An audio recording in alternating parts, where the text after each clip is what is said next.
ఇకపైన ఇన్నాళ్ళుగా దాగున్నది విరహం ఎన్నాళ్ళని మొయ్యాలట హృదయం అందాకి పయనం సులువుగా మరి ముగిసేనా చకోరి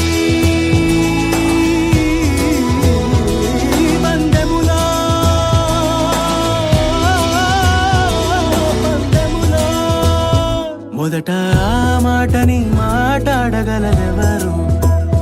మొదట ఈ ప్రేమని బయటుంచగలదెవరు